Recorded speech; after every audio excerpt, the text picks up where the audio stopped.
Hey guys, Tbull here. Today we're going to be checking out a game in the Scharnhorst. There's the Scharnhorst Commander. And then we're going to do a little bit of a preview on the upcoming new German battleship line. So there's the ship build. We got the black version in this game.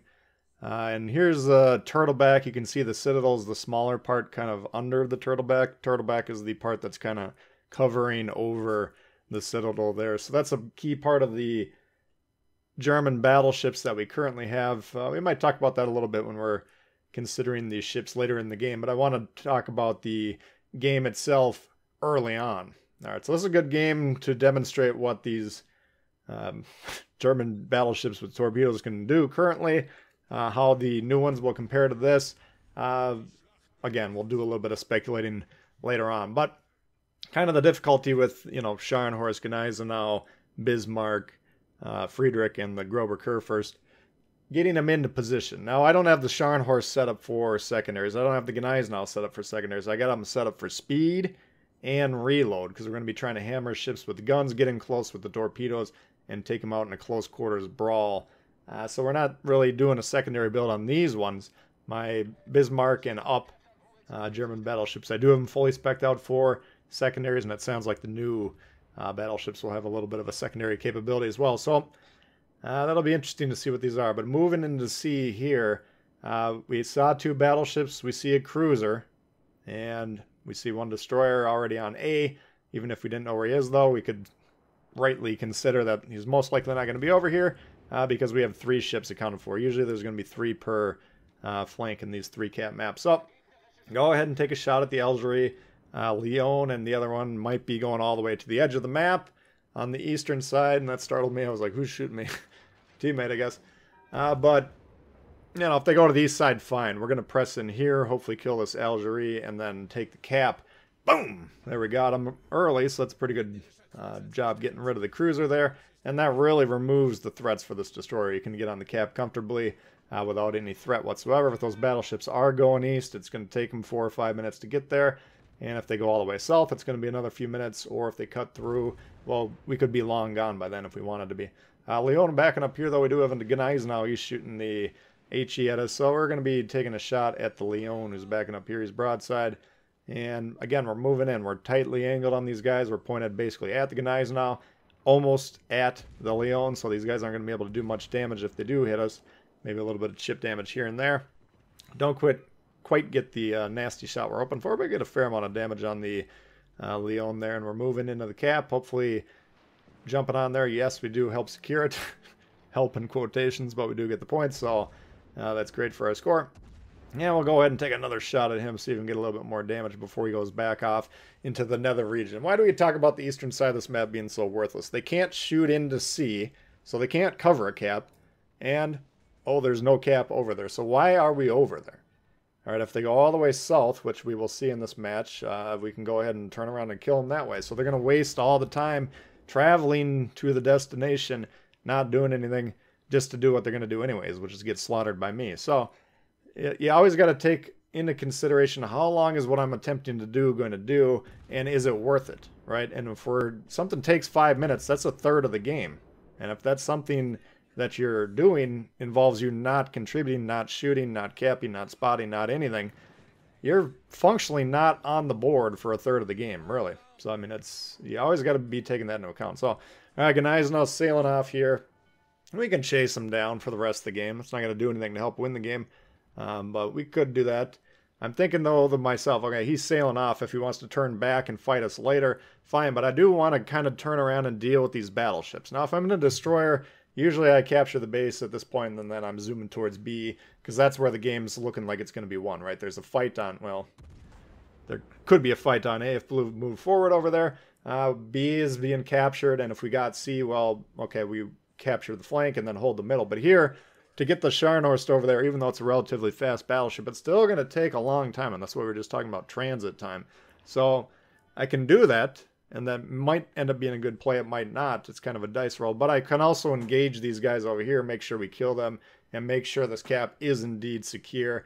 We'll whittle down the enemy's strength and add some points that way, and then ensure that we're going to continue to get our income from C. So that's what we elect to do here, but usually If ships are really slow playing a flank like this, I'll even say, okay, you can go ahead and capture it long term, but if it's going to take them 3, 4, 5 minutes to do it, you're going to get the income from that cap anyways. So always be weighing that. Like if A and B was really, really desperately being fought over, it would be more important to get over there and kind of secure that side of the map and fight to capture A potentially and just say, okay, C is taking too long to do anything. Caracciolo is coming around here, though. He's got his SAP secondaries firing at the ship in front of us.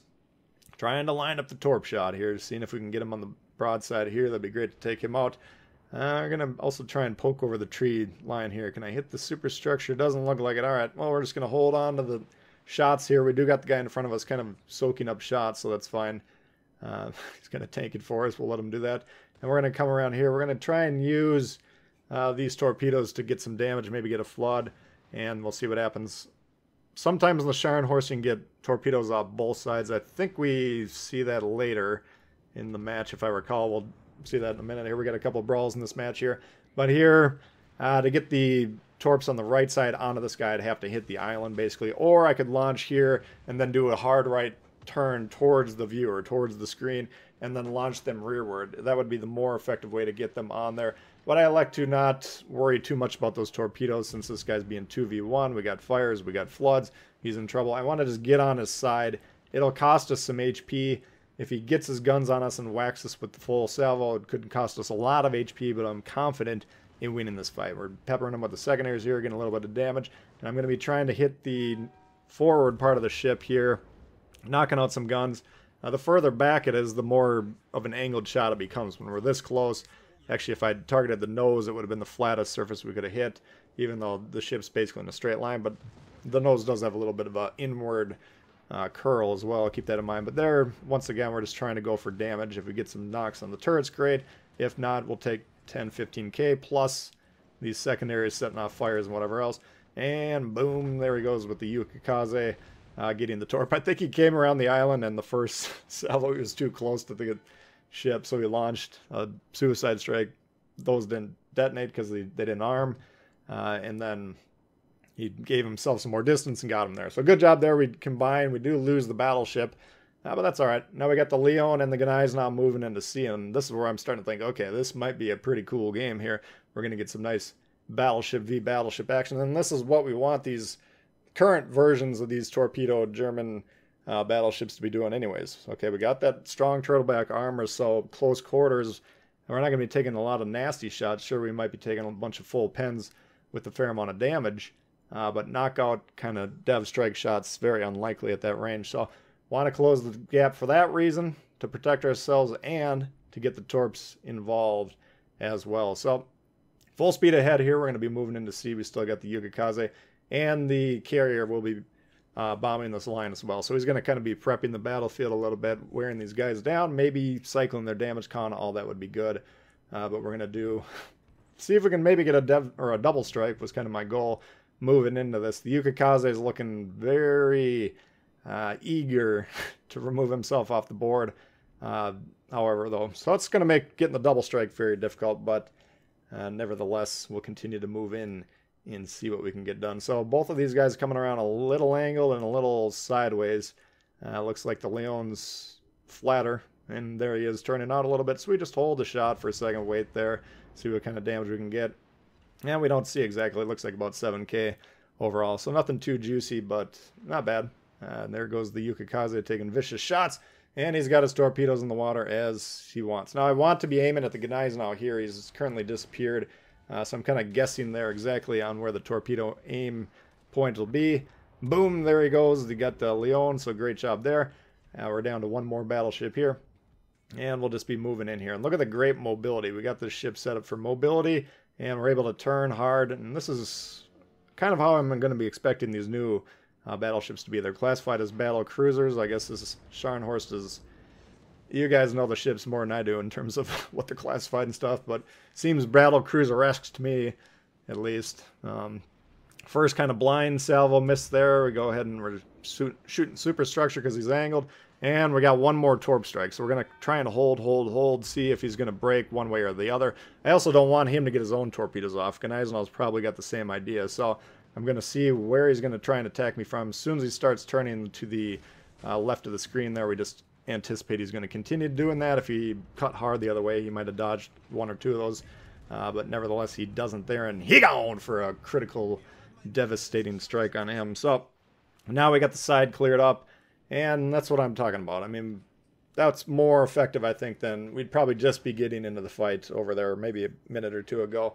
And they wound up wrapping it up anyways. If they lost on the west, blue team that is, well, now we got, you know, the ability to move in here with the knowledge that we're going to be generating points from C for the rest of the game, and a win on score is still in play. So that's the strategy I elected to do. But again, luckily I don't really like it, or I don't typically like to get bogged down on flanks that are going to take a long time or objectives that are going to take a long time.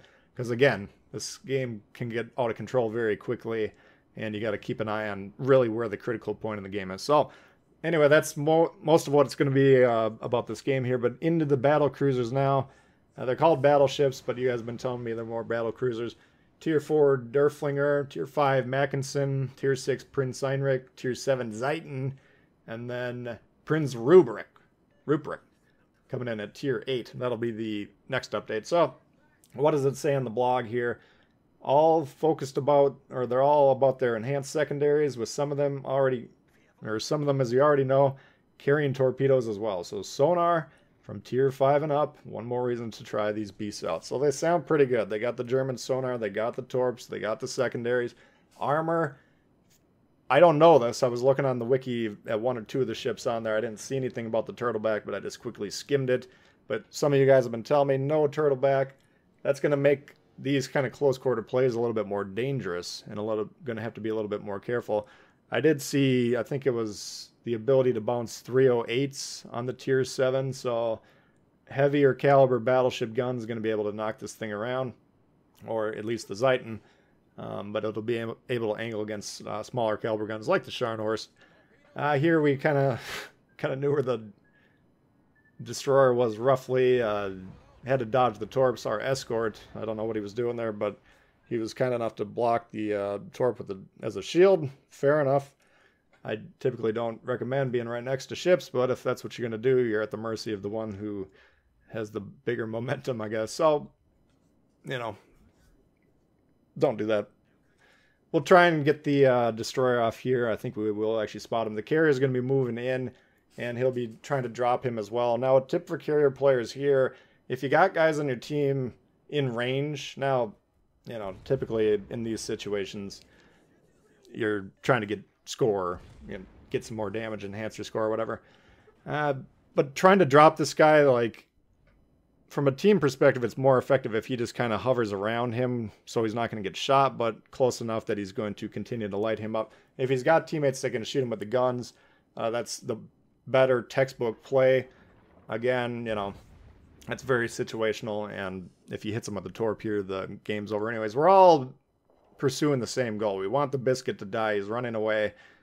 People that run away at the end of the game need to go down, and we do everything we can do to affect that. But here's kind of the disappointing one. We missed that shot because the planes were behind that island. That's kind of like, well, you know, had he been continuing to spot, we probably would have hit him there, and we do hit him with the next shot, which would have killed him. So a little bit nitpicky there, but just something to think about if you are a carrier player.